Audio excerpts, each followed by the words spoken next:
and East panel, plans panel. My name is Councillor Javed Akhtar, and I will be chairing today's meeting. Could I remind everyone that today's meeting is being live streamed on the Leeds City Council YouTube channel, so that the public can observe the meeting without needing to be present. North and East Plans panel deals with applications from North, East, and the East of the city. The aim of the panel is to hear all the relevant information from applicant, members of public, and council officers to help members of the panel to make their decision. Could I now invite members and officers to introduce themselves and mute your microphone once you have introduced yourself? So I'll start from left. Andrew. Andrew Crates, Principal Planning Officer in Planning Services. Good afternoon, Lisa Brannan, Principal Engineer, Highways. Councillor Paul Ray, Hunslet and Riverside Ward. Councillor David Jenkins from Killinbeck and Seacroft Ward. Councillor Nicole Sharp, Temple Newton Ward. Good afternoon, Councillor Emma Flint from Wheatwood Ward. Good afternoon, Councillor Morel Mitchell, Kippax and Methley Ward. Good afternoon, Sarah Holmes, part of the Plans panel team. Good afternoon, Daniel Loomuth, part of the Plans panel team. Hello, Ryan Stevenson, Councillor for Harewood Ward. Good afternoon, Councillor Trish Smith. I represent Pudgey Ward and I'm subbing for Alan Lamb from Wetherby. Good afternoon, Councillor Barry Anderson, Adelaide Wharfdale Ward. Good afternoon, Debbie Oldham. I'm the clerk to the panel. Philippa Plumtree Varley, Principal Legal Officer and Lead Legal Advisor to the panel this afternoon. Good afternoon, Jonathan Carr, Head of Development Management. Hello, David Newbury, Lead Officer for the Plans panel. Thank you, everyone. Moving to the agenda, could I ask the clerk to go through agenda item number 1 to 5? Thank you, Chair. Under agenda item number 1, there are no appeals against the refusal of inspection of documents. Under agenda item 2, there are no items which require the exclusion of the press or the public. Under agenda item 3, there are no late items of business that I'm aware of. Under agenda item 4, could I ask members to declare any interests? I'll take silence as there are none. Under agenda item 5, apologies have been received from Councillor Lamb and Councillor Smith is in attendance today as his substitute. We've also received apologies from Councillor Bithell. Thank you, Chair. Thank you. As many of you probably will be aware, Councillor Lamb is not well, and the panel sends him good wishes and a speedy recovery. He has played a huge role in this panel to discuss, to have a proper discussion. So we wish him all the best for the future, and we'll see him hopefully at the next plan meeting. So moving on to item 6, minutes of the previous meeting held on the 22nd of September 2022. Do members accept these minutes are true and correct record? Yeah. Moving on to item 7, which Andrew Crates will take us through. I'll pass it over to you, Andrew. Thank you, Chair. Yes, this is an application that members will recall was presented at the 25th of August Plans panel for construction of sports pitches and community hub at Green Park, near Thorpe Park. So at that Plans panel meeting,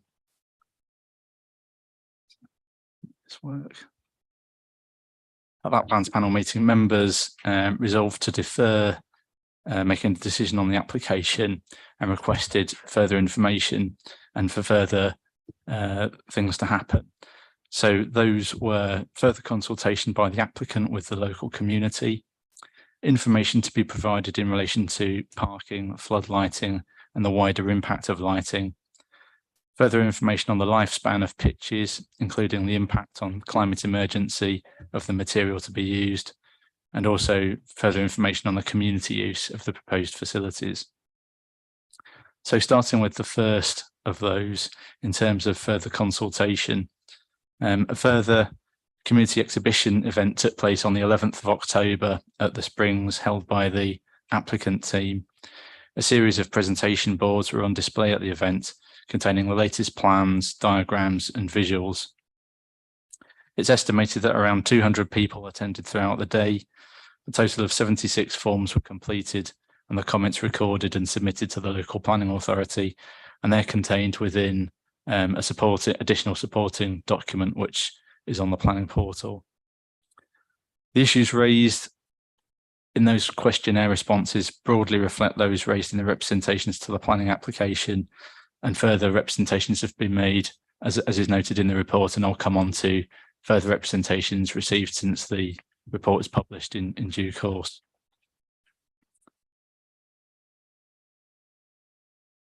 So starting with the next of those technical topics in terms of parking, members will recall that previously they were concerned about the potential for visitor parking along Osthorpe Lane and Barrowby Lane.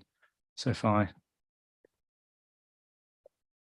attempt to point here, so Osthorpe Lane to the west of the site, and Barrowby Lane along the south. So the concern was essentially that visitors may not necessarily use the proposed car parking facilities available, which are at the site entrance on the eastern side. They may well park further west. In response to that, the applicant has undertaken a further assessment of the likely drive times and routing of vehicles of the proposed car park and hub. So essentially what this slide shows is the blue line is cars travelling from the north via Elaw. So approximately 12 minutes from Winmore, Scholes, that area of the city. The green line, which is across the top along Manston Lane, is from the Manston direction with a drive time of approximately 4 to 7 minutes. And then on the south side, by the orange, is various routes from Whitkirk and Colton, 5 to 8 minutes to access the car parking area. And it's looking at that in the context of also the walking routes, which they've also done a further assessment on in terms of the distance or the time it would take to walk from various parts of the more immediate local area. So again, here, the yellow highlighted bit is essentially the community hub car parking area. The blue from the sort of Barrington Way area, which is the Red Row housing development, approximately 15 minutes to walk across, which is roughly the route that we did on the panel site visit last time. And then from the west, again, 15 minutes from Kingsway Crescent, so Kingsway Garth, 15 minutes from the Ring Road area,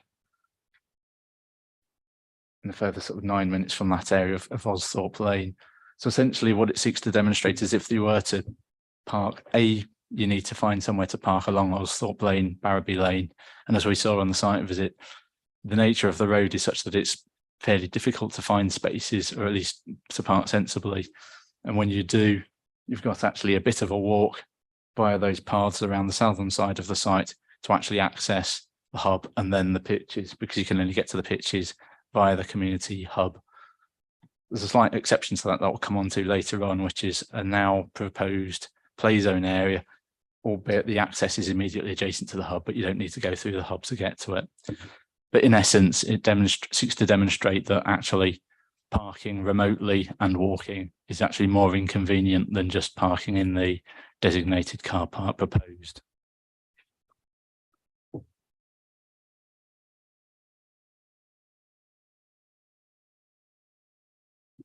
Further point to note is additionally at the consultation event, some discussion took place with some of the local residents who live along Barrowby Lane and Osthorpe Lane regarding the potential to use the approved pick-up and drop-off area to Osthorpe Primary School. If you recall, that's something that we considered following the site visit last time. However, the residents spoken to were deeply opposed to that idea and would much prefer users of the facility to park in the designated car park. Notwithstanding what's set out, as discussed at the last panel, it's proposed to impose a condition requiring a parking monitoring and management plan with mitigation measures for Osthorpe Lane and the vicinity. And you'll see that's included at the end of the conditions on the updated report. So moving on to lighting, members were previously asked for further information on the potential effects of lighting and the flood lighting from the development. So the applicant has produced a further light spill drawing, which is probably a bit more helpful to see and understand. So you can see from this, there's almost a grid, and it looks like grey dots, but they're actually numbers. So they are the lux levels from the proposed lighting on site. Obviously, there's as discussed last time, there's flood lighting around each of these pitches, and then lower level lighting along this pedestrian path and lighting around the car park. And essentially the blue dashed line around that outer area is the absolute outer extent of any light spill. What you appreciate, you can't see the numbers, but if I told you that over the actual pitch areas, those numbers are in the regions of the 200s, so 200s, high 200s, that kind of level, so quite high lux levels. Immediately outside of the pitch areas, that first line of the grid of numbers outside, they drop considerably to around the sort of 40s, 50s, and then back from there, these other numbers around are in the realms of sort of 1s, 2s, 3s, and it's beyond that blue line that they turn to 0. It probably helps when I'll show later on some drone footage from another location, and you can see perhaps the effect of that a bit better in a real life scenario.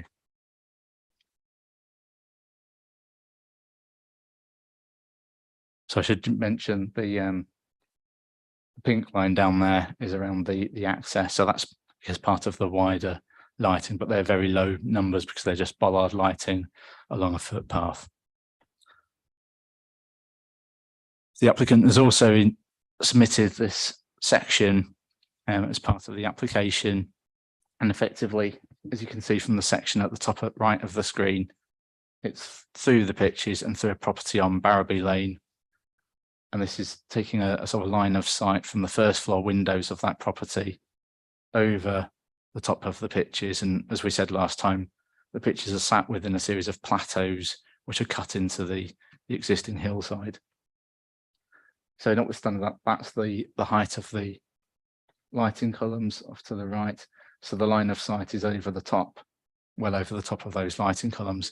Additionally, when you look at the light spill drawing that I showed previously, as I say, the high intensity lighting is over the pitch, and then you're into the very low numbers coming back to here to the red line. So although this drawing also includes a lot of additional vegetation, which is to be planted as part of the Green Park scheme, which isn't currently there, but will be planted, that's not required in order to mitigate the effect of the lighting. The light spill stops well short of that, and the existing vegetation helps to obscure that view as well. Additionally, the applicant has looked at some existing views from Osthorpe Lane and looked at what the potential effects of lighting and fencing are from those viewpoints. So here we have a view. If you recall, on the site visit, we actually walked along this footpath from the other end and came towards Osthorpe Lane, and much of this vegetation is to be retained. So if I go to the next slide. So the previous slide was the as-is current situation. The next slide, for the purposes of explaining the point, they've actually shadowed out that vegetation in the foreground, which is to be retained. But in the background, there's a darker area, which is actually the newly proposed planting in the landscaping scheme. And you can see there that obviously the pitches and the lighting is some way distant behind there.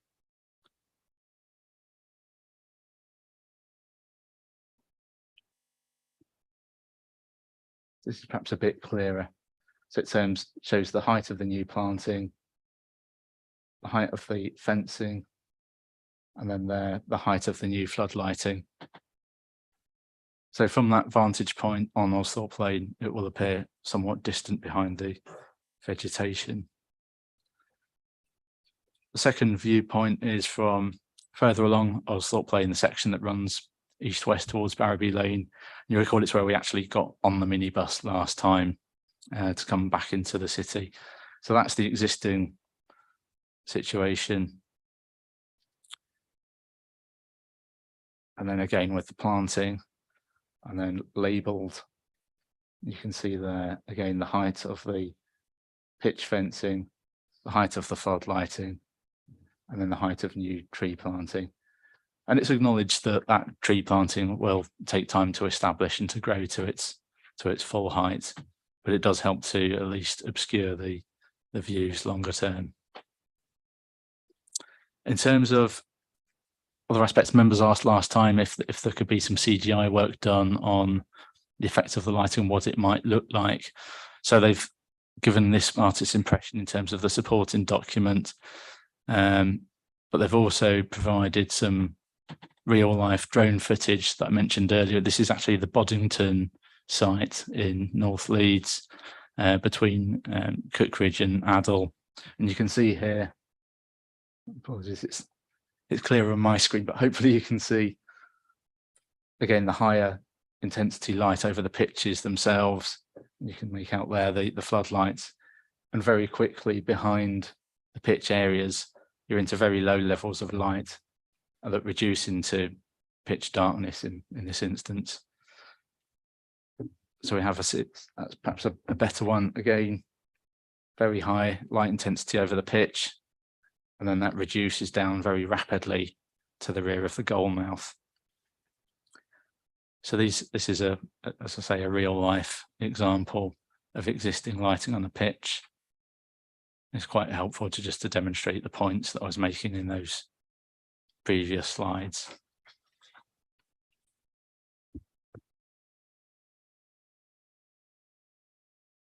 So lastly, the thing to mention on lighting is obviously members heard from the lighting officer at the last plans panel meeting, and heard that the lighting proposals in this application meet all of the current best practice. So moving on to the other area where members asked for further information, and that was in relation to the lifespan of the pitches, and issues around the material to be used, specifically around the use of rubber crumb. Firstly, since the last plans panel, the applicant has reviewed the technical specification of the grills to be used to mitigate against the potential for rubber crumb to escape from the pitch areas and into the wider environment. Secondly, the details indicate the use of track boards to prevent the use of rubber crumb, to prevent the spread of rubber crumb between the pitches and outside the fence lines. And it's noted that boot wipers and scrapers will be provided along pedestrian and player access points. So again, these grills effectively to stop, these are larger beefed up grills from what was originally proposed to prevent the spread of rubber crumb outside of the pitches. And then there's these track boards between the pitches themselves, and obviously helps to prevent the spread of rubber crumb from the pitch areas to the outside environment. So it's understood that the surface of an artificial grass pitch has a lifespan of approximately 10 years, although that's dependent on factors such as the pitch type and the quality and usage and maintenance.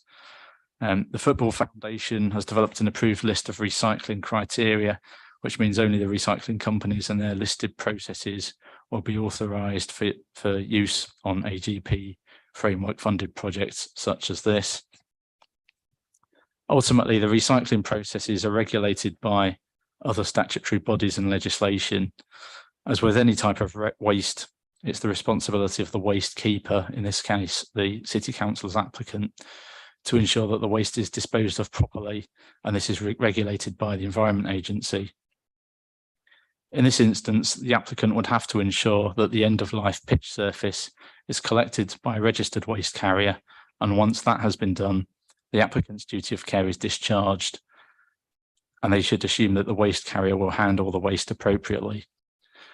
It's understood that there are numerous waste carriers in Leeds and nationwide who handle this process and this type of work and seek to secure its secondary reuse rather than disposal by landfill or incineration.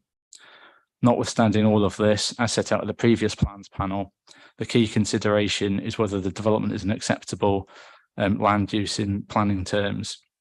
It's not within the remit of the local planning authority to seek to duplicate or control matters that are the subject of other regulatory regimes, such as health effects associated with a particular material, pollution control, or waste disposal.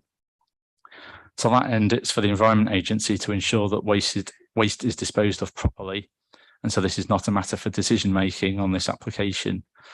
As noted in the report, it's worth bearing in mind that national guidance in paragraph 188 of the NPPF, which states that the focus of the following policies and decisions should be on whether proposed development is an acceptable use of land rather than the control of processes or emissions, where these are subject to separate pollution control regimes.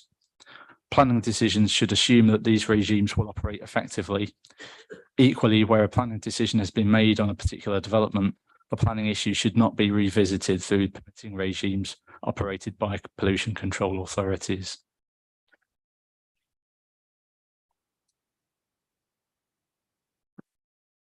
So additionally, a further matter members asked for further information on last time was around community use.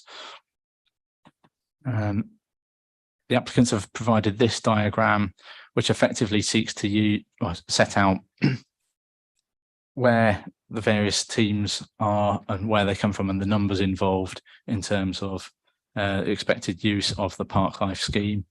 So it's intended there'll be 153 affiliated teams across 7 clubs, including 122 junior teams, 21 women and girls teams, and 10 adult male teams.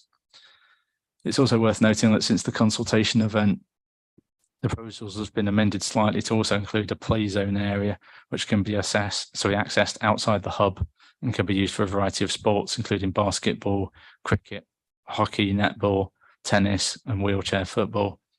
And it's understood that the play zone will be available for community use, incorporating free-to-use sessions with direct access from the park. And again, I'll show you that in detail later on.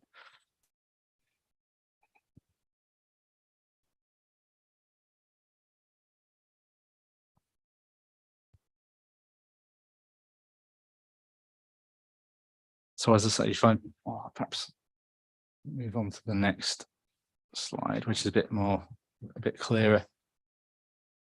So members will recall there were previously several pitches. So these are the artificial grass pitches, and then there was a junior pitch in this area, and that's now to be replaced by this play zone shown in the turquoise colour. So the play zone is to replace the junior 9-a-side artificial grass pitch previously proposed, and this one is equivalent to a 7-a-side pitch, thereby having less land take, allowing more existing trees to be retained at the edge and allowing further ecological improvements and soft landscaping to be planted. The play zone would be hard surfaced in the same way that a multi-use games area would be, rather than use artificial pitch surface as proposed on the other pitches. If I go on to the fencing, so this is the updated fencing drawing. And again, the fencing proposals are as they were last time, but the fencing around the proposed play zone effectively covers that reduced land area. So it's the same height and type of fencing, but around a smaller land area. So the proposals also include now a children's play area, and that's to be located to the east of the community hub. So members may recall there's the car park here, vehicular entrance in, and then a pedestrian walkway across. And the ground floor of the building is the community cafe with seating outside. So that play area sits immediately adjacent to that area of the cafe. So it's well overlooked and in close proximity to public vantage points. This would be an area, as I say, well overlooked by the hub building and accessible from the adjacent paths, and wouldn't encroach into the Grimm's Ditch scheduled monument to the east.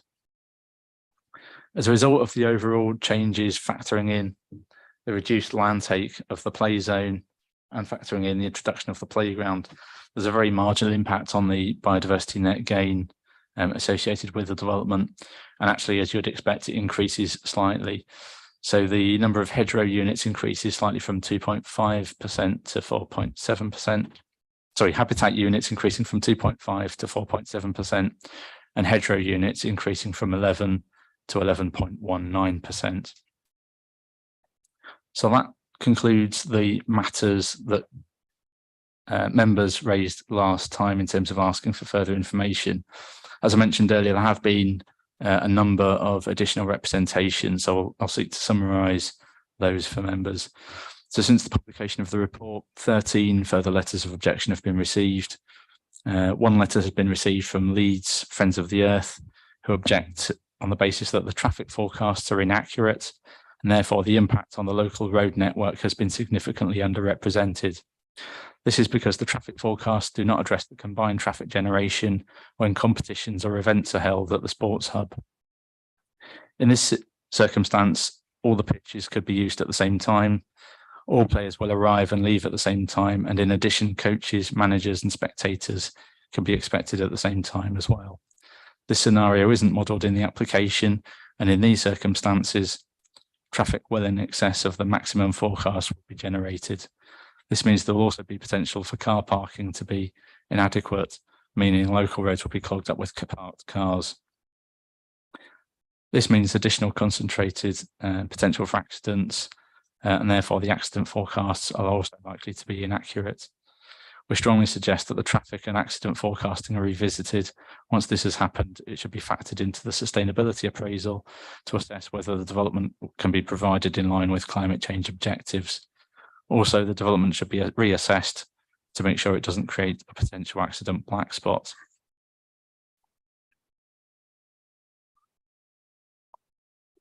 There are then a number of other representations from local residents, and I'll summarise those. Some of the less apparent environmental implications of sports facilities include, for example, disposing of 200 tonnes of rubber crumb fill from every third generation artificial pitch after, say, just 5 years of use. Both the rubber and the synthetic turf itself could be cleaned and recycled, but it's not at a cost-effective operation, so in reality, it rarely happens. Artificial pitches are usually laid on a 300mm thick stone base, requiring around 3,000 tonnes per pitch. Whilst often frowned upon, there's no reason why, with the appropriate certification, recycled stone or crushed concrete could not be used for this purpose, but virgin stone is usually cheaper and remains the preferred choice. This is in contrast to the documents available at the exhibition and the claims made by the Football Foundation about having an approved list of recyclers. The document merely sets out the criteria for recycling, not the actual companies. Misleading recycling services can lead to worse environmental problems. While the panel report refers to a pitch lifespan of 10 years, this is really a maximum given the use it will get. The plans panel report makes statements that are inaccurate and wrong in several instances with regard to the previous statement that health concerns cannot be considered. All officer and councillors have a duty of care under UK law, and therefore the material used should be assessed more carefully and to request that the applicant uses another material. The toxic leachate from rubber crumb is a significant health hazard to both adults and children. It would appear that between the tyre industries and the 3G pitch suppliers, they've ignored the scientific advice and marketed this product as safe under all circumstances, which is not correct. At the present time, the Environment Agency have started a study into the revision of safety guidelines of the materials used in the construction of AstroTurf pitches. The study is being led by the EA themselves with assistance from Professor Andrew Watterson of Stirling University. The references being used on the safety and use of rubber crumb in the construction of pitches is out of date by 6 years, and in the time since this research, knowledge and further research has advanced, confirming the harmful chemicals within the rubber crumb. And I should mention that in many of the representations, there's lots of additional research and evidence and so on that's been submitted that's ongoing.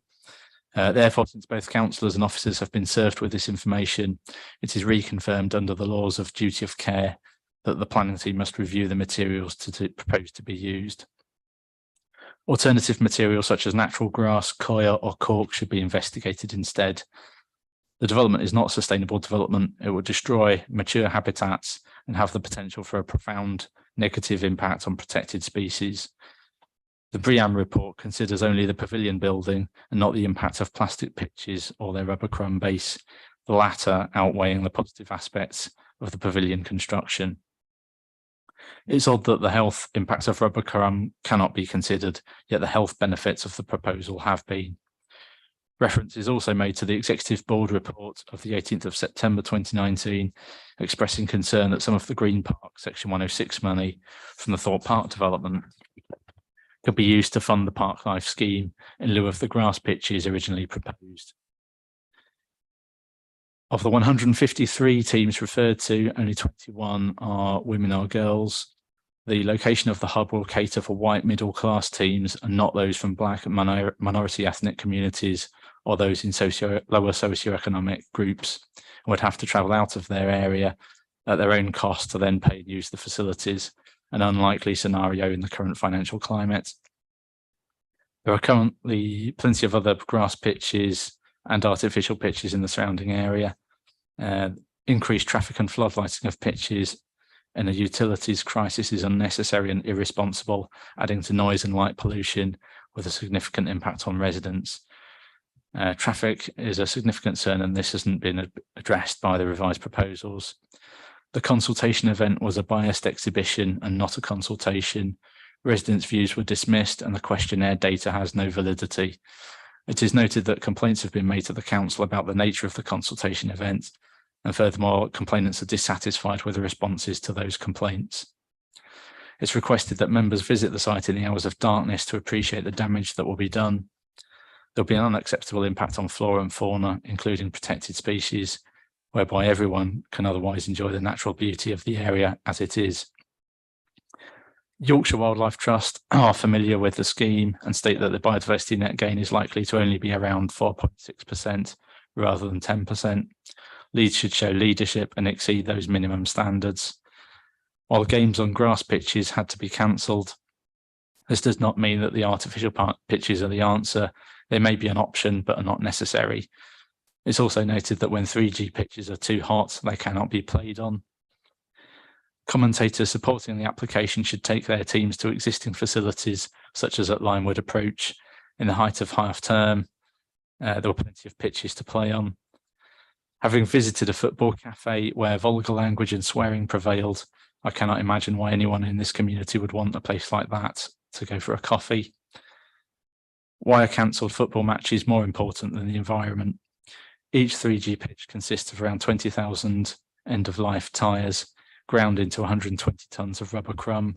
The grass blades on each pitch are made up of the equivalent of 1.4 million plastic carrier bags. Each plastic carrier bag is made of around 174 plastic pellets. With 4 pitches, the scale is enormous. Over 99% of plastic is made from chemicals sourced from fossil fuels, which we need to stop using. Action is needed now to prevent further worsening climate change, and the proposals should therefore revert to the grass pitches originally proposed. So in summary, many of those issues are ones which have been flagged to members previously, either in the original report, verbally at the last panel, or in the current updated report before members. Notably, there's been a significant amount of correspondence, particularly regarding the use of rubber crumb and argument about the use of the most accurate and up-to-date evidence base, together with the submission of further research papers and reports, as I mentioned. While those concerns are very deeply felt in the representations received, again, I would refer back to the advice provided earlier in the presentation. While public health is capable of being a material planning consideration, local planning authorities cannot usurp or replicate the responsibilities of other bodies in dealing with health and pollution control, i.e. the Department of Health and Social Care and the Environment Agency. The other issues raised were either covered in the original Plans Panel report and or were discussed at the last Plans Panel meeting, Highways officers have also reconfirmed that they are satisfied with the robustness of the transport assessment. The proposals will not give rise to highway safety concerns. Overall, the scheme has significant wellbeing and community benefits, which are supported by local and national planning policies. With consideration given to all other matters, the proposal is considered to comply with both local and national planning policy, and therefore the recommendation to members is to delegate approval to the Chief Planning Officer for final agreement of conditions. Thank you, Chair. Thank you. As a member, I've heard much of the work has been done since we met in August. So we'll move on with the agenda. As this application has been before panel in August, there are no speakers. However, the applicants and the agent are present today. Should member have any questions relating to this particular matter? So does anyone wants to ask any questions to either the applicant or the agent? You do. Can we have can we have the agent or the applicant on the top on the front table, please?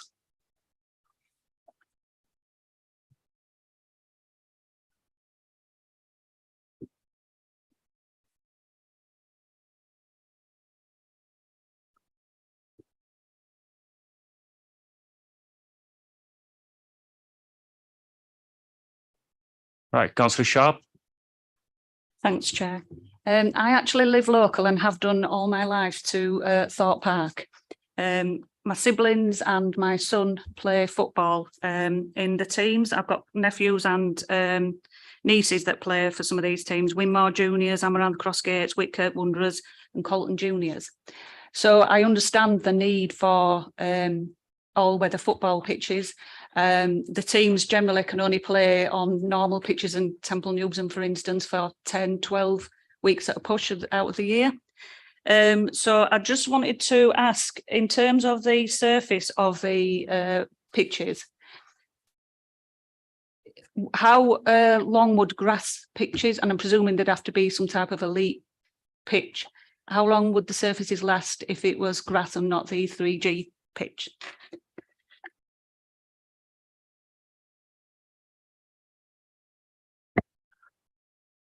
Thank you for your question. The life expectancy of an artificial grass pitch is around 10 years with appropriate maintenance.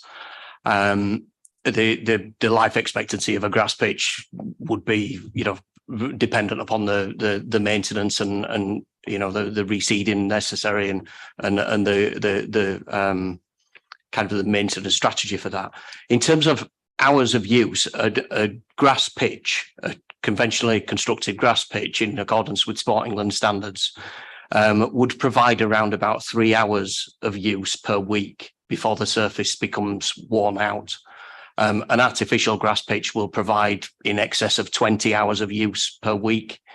And the modelling analysis that we've looked at for Green Park and the numbers of teams that are wanting to use it, it simply would not be possible to meet the needs of all of the junior clubs within the locality by using a grass surface. It would wear out too quickly. Yeah. So that's more elite football then, not the grassroots community football that for the grass pitch. Any use really. Just the if it was a junior club, for example, they would normally have per team. You would have a 1 hour training session per team, and there's 153 teams that have signed up to as partner clubs for the development. So we simply wouldn't be able to meet that need from grass pitches on there. Thank you. Thank you, Councillor Mitchley. Thank you, Chair. There's already a number of clubs that are interested in using this facility. And I wondered, would that then enable them to have greater capacity going forward? Because I live in a ward not too far from here.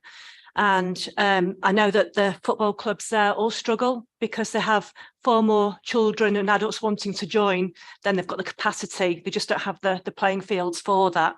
So would this provision open up for more people to join the clubs and have more teams playing? Yes, it certainly would.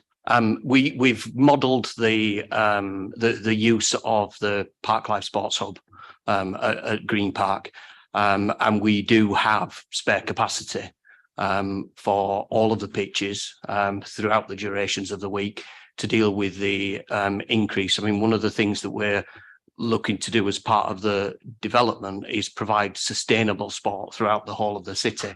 So in providing the park life developments that will support a lot of the training use, it will then remove some of that use from the grass pitches around the city, which can then be further used by other people.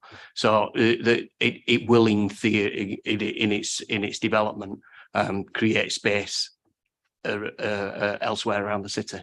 Thank you. Thank you. Right, thank you. I can't see anyone else showing any interest. You do, Councillor Jenkins. Okay. There was mention about sort of possible overuse in terms of like perhaps a number of teams playing at the same time. So as part of number 20 about operational management, is it possible to stagger the starting times of football matches so they don't start at 3 o'clock on a Saturday afternoon? Certainly, yes, and we have looked to. So we went out to all of the junior clubs and all of the users of who had expressed an interest in using the facility. Asked them to identify their current training regimes, their current hours of use, and on which nights they do their practice, and on which days they play their matches. And what we did was we took all of the clubs, modelled it, and made sure that we gave people an appropriate allocation. So we have created almost a timetable of use for the development. Right, thank you. In that case, thank you very much for your attendance. Before I ask members if they have any question to officers, I'll bring Dave in. Do you want to say something, Dave? No, it's okay. Thank you, Chair. Probably just best to ask the applicants to actually just leave the table now they've finished speaking. Thank you. Thank you. Any questions to the officers? Councillor Ray? Quite a few. Can I have someone please state, I already know this, but I think it's important for the record and for the public, what actually sustainable means in planning terms, rather than what we seem to think it means in more general speak, I think obviously that plays to some of the conversations that have just happened with the applicant. So the actual planning definition of sustainability. In terms of the Africa's obviously difficult for us, but this is more of a question about the funder. One of the main concerns has also been the type of pitch. We heard at the last panel meeting that the funder had made it very clear that they wanted an artificial pitch. Was a conversation had subsequent to that meeting to discuss if there was a willingness to change? Because obviously that impacts whether or not they will fund it, which is a material consideration in the application. And obviously that has quite a huge bearing. And a technical question to the legal officer.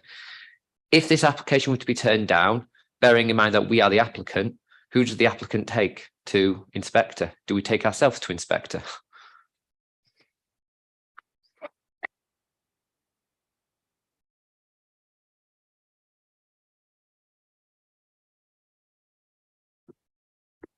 Right, thank you, Councillor Ray. I'll answer the first question. It just so happens I've got the relevant document to hand, so I can quote from that.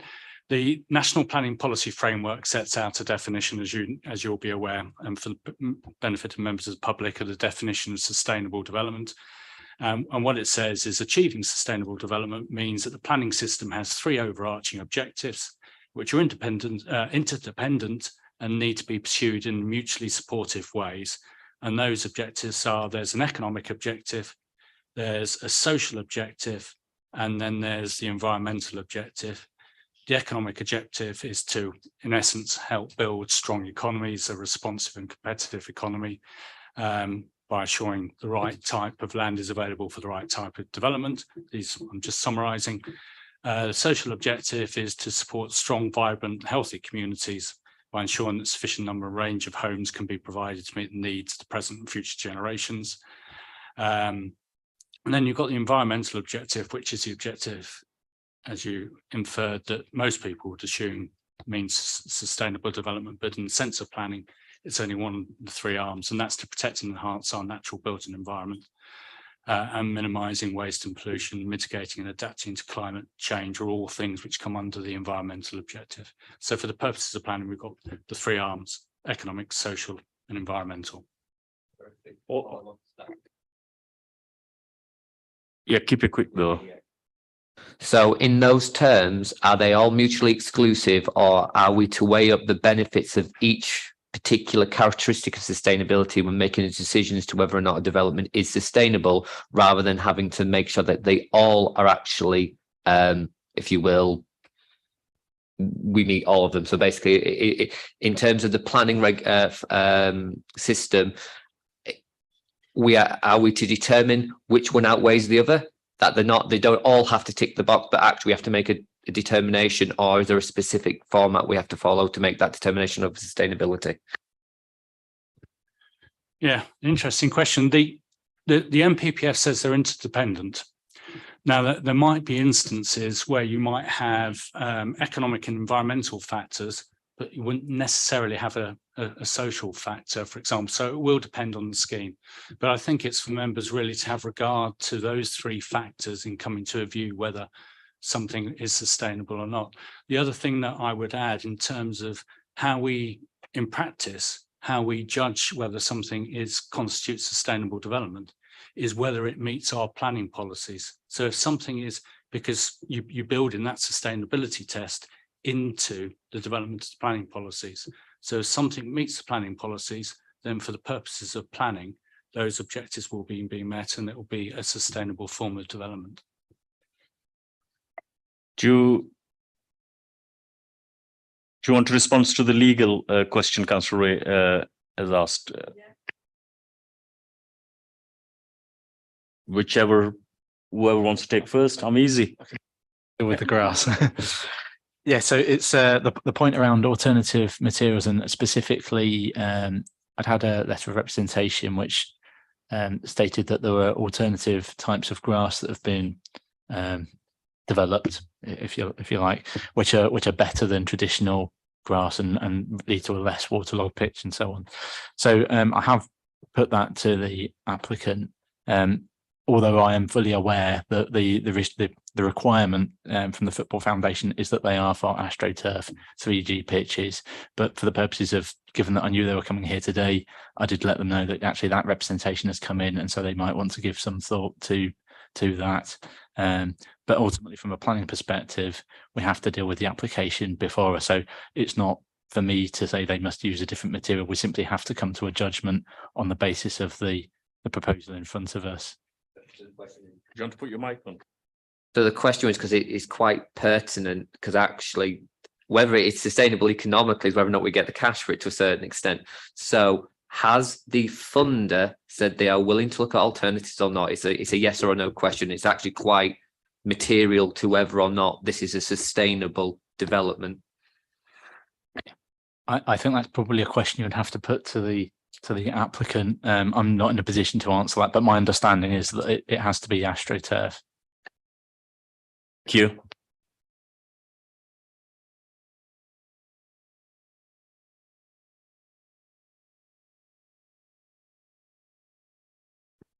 Hi, good afternoon. I'm Jane Wallen. I'm Head of Projects and Programmes at Leeds City Council. I submitted the original expression of interest for Parklife some time ago. The Parklife programme is an all-weather pitch provision across a number of cities across the country. It is all-weather pitch because it's designed to alleviate the pressure on grass pitch provision. There is no other grass material that can actually alleviate the pressure and accommodate the wear and usage of an all-weather pitch. Hence, the funder would pull out.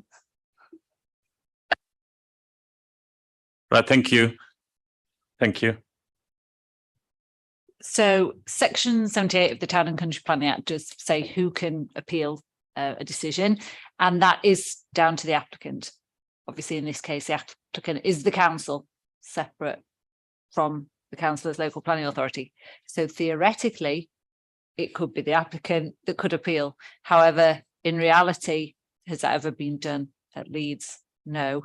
And it would probably be a case more that the application would be withdrawn and then the scheme revisited as something else coming forward rather than doing so. Are there any other questions? Councillor Jenkins?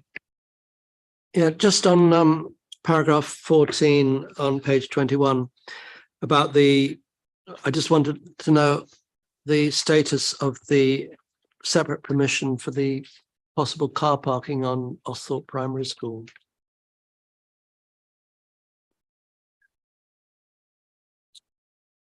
Yeah, so as I understand it, so under the separate permissions for Green Park, there was also a car park for Osthorpe Primary School that was built in, and that was to facilitate a link through from the Red Row housing development to the north through to the south, and also it was seen as a bit of a win in terms of alleviating some of the on-street parking concerns that the residents already have and have again expressed on this planning application. So it alleviates some of those, I'm guessing probably start and end of the day car parking situations that you often get around schools. So although it hasn't been implemented as yet, the intention is that will be implemented, and that's completely separate from obviously this application. But last time it was asked whether or not that could be used as a facility to accommodate overspill parking to the west of the site. As I say, there was a strong view from those local residents that the applicant spoke to at their consultation event, which said that residents don't support that. And as I alluded to earlier in the slides, I think the feeling is that actually it's a longer route to walk from anyway, even if you did park in that area. Thank you. Any other questions? If yes, Councillor Flint. Just a quick one. I think one of the latest letters from residents said that was questioning about the level of biodiversity net gain and saying that's really minimal, so it's just passes. Is it possible to sort of push further on that and get more? Okay, so the policy in terms of biodiversity net gain, in terms of we have to treat this application in the same way that we treat any others from a strict planning perspective. So provided they get to a break-even point, that accords with our current policy. So we can't refuse an application if it doesn't get to the 10%. The 10% comes from the Environment Act, but that what we need to do as a council is obviously by the time we updated our policies, that may well be a higher percentage, and then you could say you then have a basis for arguing for a higher percentage. But at this point in time, it meets the policy requirement. It's more than that break-even point, and as I say, it's by I think 4.7% and 11.19%.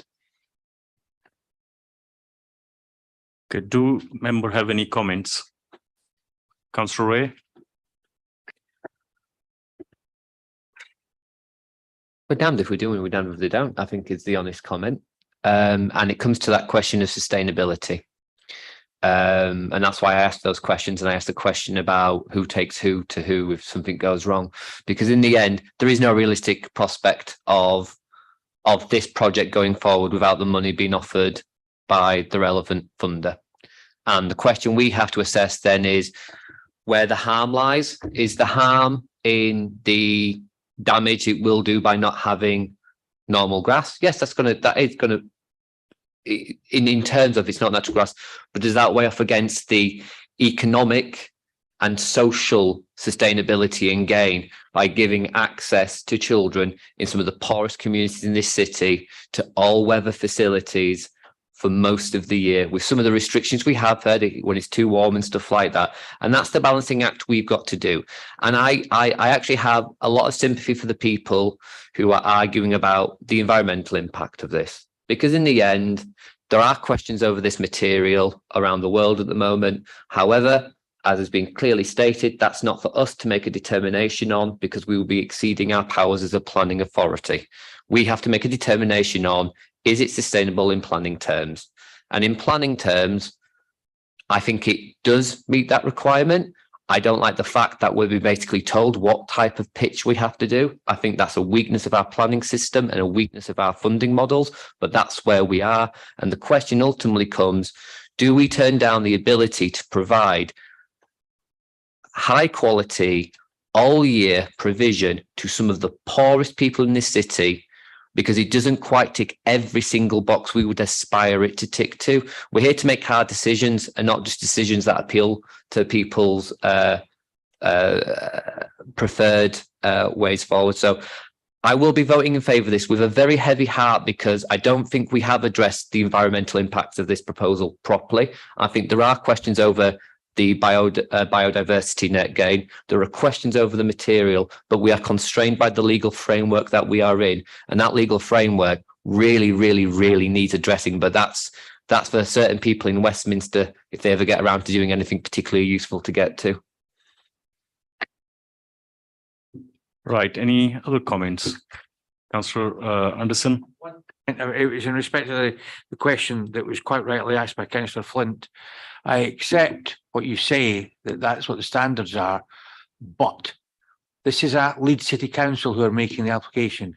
They could voluntarily choose to well exceed that if they were so minded.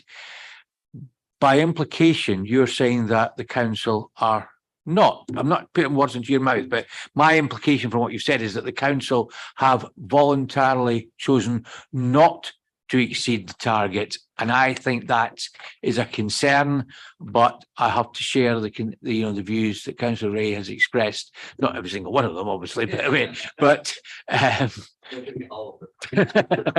but I do think that if the council are going to lead in terms of climate reduction in the city, they've got to show willing themselves. And by not leading, it then means if anybody else was coming along, they can say, well, the council didn't do it. That's the only, concern I've got. But reluctantly, yes, I probably will have to support the application. Right. Are there any other comments? Councillor Flint?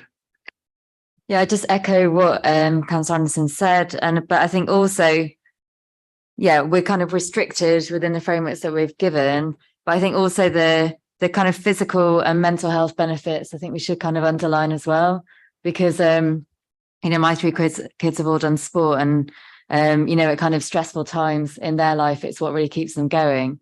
So to kind of turn down that opportunity, but that's kind of what we're weighing up, isn't it? But we're limited what we can do about the environmental factors, but we can make more provision for sport, which has huge health and well-being benefits.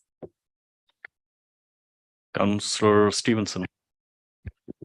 Thanks, Chair. I think we need to keep in mind, in our last meeting, we did have quite a few residents present and made their objections known, and obviously as we move forward, we want to ensure that even if we cannot and we do not have the powers as panel members to resolve all of those, that some of those concerns are not lost. So if the panel is minded to support this, I would suggest that we try and address through the construction period as like a dedicated person on site that can deal with complaints, etc. So there's a route for residents if there are any issues through construction, as opposed to having to go through the normal routes, which we all know never really get anywhere. If there aren't any more comments, in that case, I will ask David to just sum it up, and then I will take the vote. But however, saying this, since August and now, and I absolutely agree when members of public did turn up, and what the general public do need to understand that the panel has listened to their concerns, and the officers have been busy for the last few weeks trying to come up with a better scheme, and for the future is another matter. But I think for the day we need to consider what we got before us, and I'm quite pleased the members are going in a direction where we are thinking about the ordinary people. And if you remember at the last meeting, I did mention that there are many areas in our city where we can do with this facility.